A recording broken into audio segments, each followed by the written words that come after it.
Well, howdy folks. Oh, this is Fuzzy D, and this is Fuzzy Road to Health. So today we're going to be cooking a tomahawk. Now, this is the first time I've done a tomahawk steak, but I've cooked a few steaks in my time. So I'm going to show you how I'm going to do this, and you're also going to get to see the new air fryer we got about a month ago, and it's a nice big front-loading model. So that's the Ninja XL Pro. I'll actually leave a link down in the description if you're interested. It's absolutely a fantastic air fryer. It's a little slower than our old Ninja, just a little bit, but it cooks much more evenly. And it does so many more things. We can even do dehydrating and stuff. We've got like dehydrator baskets that go in it, and it's got settings for dehydrating and stuff. So I think you'll enjoy it. I normally wouldn't buy one of these. However, I've always kind of wanted to try one, and we did like a big freezer pack thing, and they were running out of some of the things that were supposed to be in it, so they threw this in as kind of a thank you for putting up with having to swap some of the other cuts of meat. So big shout out to the Tatonka Meat company here near where I live. So if you're local to the GP area, they're absolutely a fantastic place to buy from. They carry grass-fed, grass-finished, as well as grass-fed, grain-finished, and they've got beef, pork, bison, all comes from local farmers. Great stuff. Anyway, let's get started.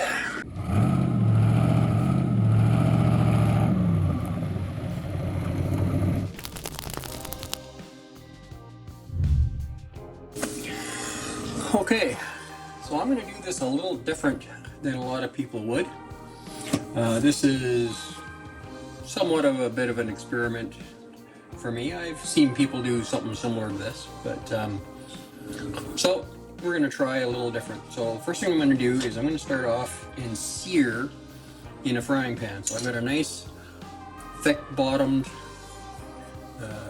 stainless steel pan here with a non-stick lining. I'm not sure what kind of non-stick that is, but it doesn't seem to come off. So we're going to turn this up. We're not going to go absolutely nuts, but we're going to turn it up to like 8 out of 10. So pretty high. And if you look on here, you'll see we've got some moisture hanging out here, and it's kind of wet here. And when you're trying to sear something, moisture is your enemy. So now this steak actually dry brined for about 26 hours. And I'm just going to come in here and I'm going to pad up the moisture. If you don't do this, if it's got any liquid on the surface, it's not going to sear properly. It's going to start steaming instead of searing. And that's definitely what we don't want, because then it'll mess up the evenness of the cook. So I'm just going in the little cracks here from sitting on the rack, make sure I get that moisture. Now we don't have to worry about rubbing any salt off because it's been dry brining, so the salt will have penetrated all the way into the meat. So that's not a concern. So we got it nice and dry. Now because we've got kind of some dips in the meat, we want to make sure we've got lots of tallow or lard, or in this case bacon grease, in the pan, because you need that layer of fat in there so that it gets into all the nooks and crannies of the meat and properly browns everything. So we're just going to let that melt. And put the rest of this back. Put the rest of this back in the fridge. And we're just waiting for this to heat up a little more. I'm just going to check it with my thermometer here. Just barely dipping the tip into the grease, not touching the pan. So it looks like I'm about 250 degrees. We're going to let it warm up a little bit more. I want it somewhere between 3 and 350 degrees Fahrenheit. We're just starting to get a little bit of smoke coming off the pan, so I think we're good.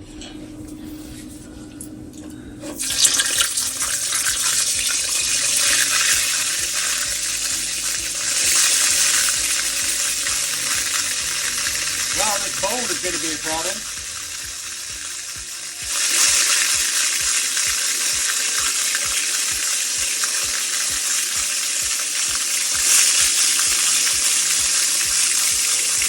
Well, we're going to brown as much as we can. By the next video, I should have my sous vide browning torch, which I could use to do this instead of searing it in a pan. But this is what we're going to use for now. Now I'm almost tempted to cut this tomahawk bone off of here.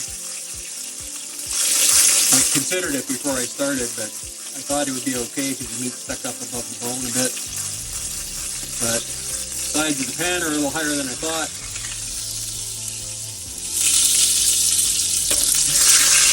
Let that brown some more.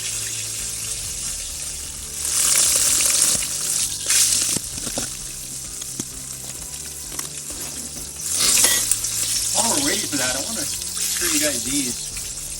Something called green gobbler. So this is actually these little sticks. You take one stick and you throw it down in your sink to drain, and it'll take care of any fat buildup you have. And because we're carnivores and we use an awful lot of fat, that's kind of a necessity to keep your drains open. So I stick one of those down every month just to keep everything clear. Okay, well, that's a little better. I don't think we're going to get it terribly crusty.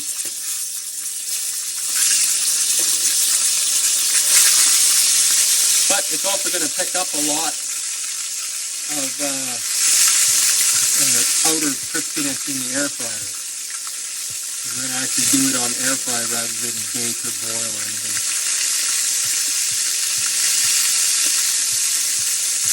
So we're going to do about 2 minutes on this side.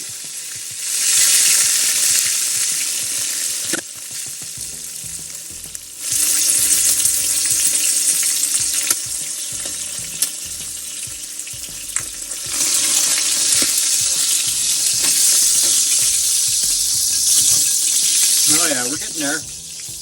Now we're going to render a bit of the fat on the back here.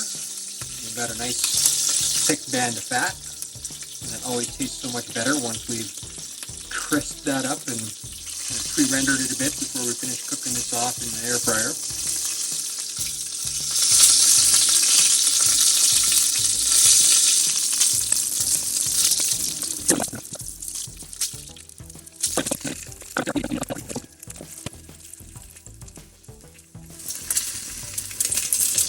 Okay, we're getting close, so I'm going to turn the burner off.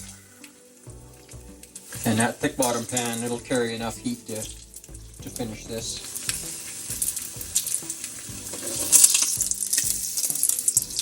Oh yeah, that's looking good. I'm going to stick it back on the first side that wasn't browning that well. And then we'll just let that sizzle for a bit while the pan's cooling down. Now the other thing you're going to need for this, if you want to do it right, is an instant read thermometer. So I've got this one here. I just got this off Amazon. It's the S-Mac. It's got like a little light that you can turn on and you can hold. You can put it in, get your temperature, press the hold button, bring it out, see what it was. Basic, wasn't expensive. I don't know, it cost me maybe 25 bucks or something. And it works good. Just be advised that it only takes an accurate temperature right at the very tip. So keep that in mind.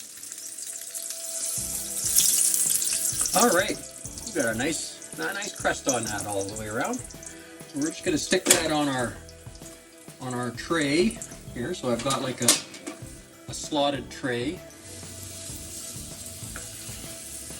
Got a slotted tray and it goes inside of a catch pan. And that's going to go in our Ninja. It's going on the third shelf from the top. And let me show you I'm going to do the settings on. Okay, so I powered it on, which is this button here. And now you see I've got some choices here. So the last thing I did in here was reheat. So I'm going to move our function to air fry, not air roast, but air fry. And then I'm going to adjust the time to, I'm going to do 12 minutes, and then I'm going to flip it after this is done. So we've already got the temperature we want. That's as high as this one goes, 450 degrees Fahrenheit. And this little rack level, that's a suggestion showing me what rack level I should be on for this setting. So I'm just going to go ahead and start it. And you'll notice in really faint red flashing light there, it's showing that it's preheating. Once it's preheated, it'll automatically start the timer. So I'll bring you back when it's done and we're ready for a taste test. Okay, so I did the 12 minutes on one side, flipped it, checked the temperature, and did another 12 minutes, checked the temp again, and it wasn't quite warm enough, but did one more minute. And we look at the temperature now, it's like 136 in that spot. Got to go deep in the meat. Yeah, the stuff near the bones, pretty cooked. So we're 137 right there. Now that happened between the time I went and got the camera and when I had just measured and got set up to film this part. I had closed the oven back up. Originally I'd been getting temperatures of 129. So just that minute and a half or so with the oven being closed again, plus carryover cooking, brought it up actually a little bit higher than what I would normally like, but 136, that's not bad. I can live with that. I mean, perfect medium rare is 135. And in a piece of meat this size, unless you're sous videing it, it's hard to get it really perfectly even all the way through. Okay, so this is going to rest for a bit. So that's going to go on the cutting board, and that's going to rest for with a steak this size and this thickness, I'm probably going to let it rest for like 8 or 9 minutes. And then we'll cut her up and do a taste test. Okay, here we are. And it's rested for 8 minutes. And it looks like I can grab it with my hand. So the first thing we're going to do, I better not throw over the burner. First thing we're going to do is cut this off the bone.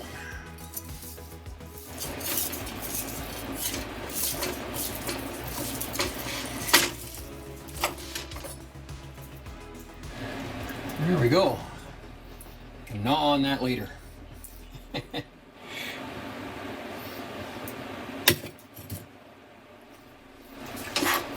Okay.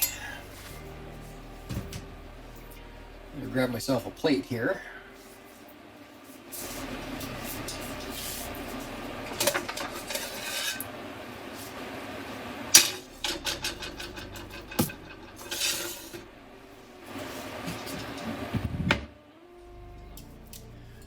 Okay. Now what I like to do is I like to separate the cap on a ribeye.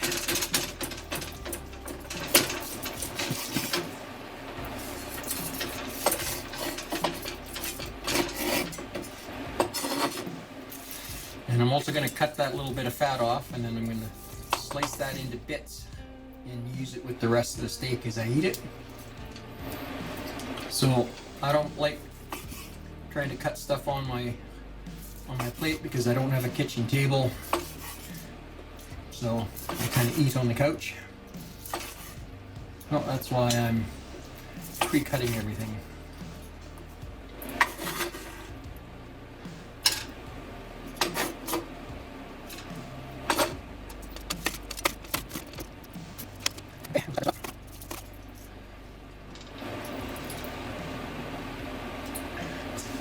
There's a nice medium rare piece from the middle.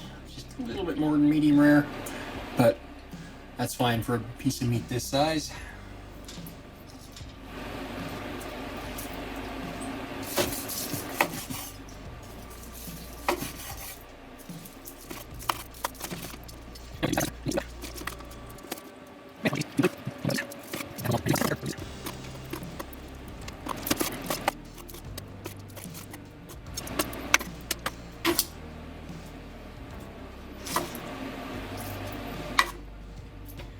Okay, now as some of you know, I dry brine this with Baja Gold natural grind salt.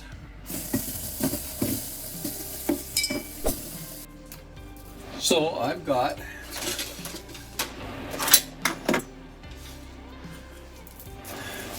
some Malden's smoked salt. And this stuff is absolutely amazing. I love the flavor. It's not very salty. It's got a kind of a delicate flavor, but it's got that really nice smoky flavor that I love. So I'm just gonna spread the little bits out here a bit for salt.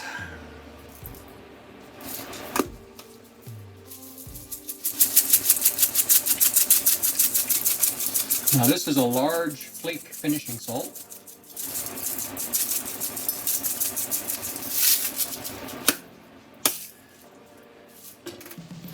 Now we don't want a lot on there. Just keep in mind that it's not a very salty salt, which is why it looks like I was putting on a lot, but it's really not. Well, let's see how this tastes. Just gonna grab a piece here with a little fat on it.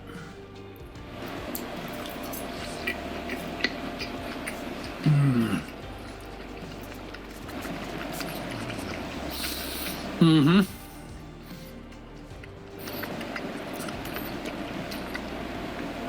Oh, that is so good. It's got that beautiful Baja Gold flavor right to the middle by dry brining it. And then that little bit of smoky saltiness added to it is just incredible. So would I buy a tomahawk normally? No. But is it a great cut of meat? Nice, thick, 2-inch thick steak like that? Oh, it's absolutely wonderful. So shout out again to Tatonka Meats for tossing this into our package for us. I know it wasn't normally going to be included. So really appreciate that and definitely really enjoying. All right, folks. Hope you enjoyed this recipe. There's going to be a lot more coming over the next few weeks. If you feel we've earned it today, please take a moment to like and subscribe and hit that notification bell so you don't miss our future recipes coming out. See you on the next one, folks.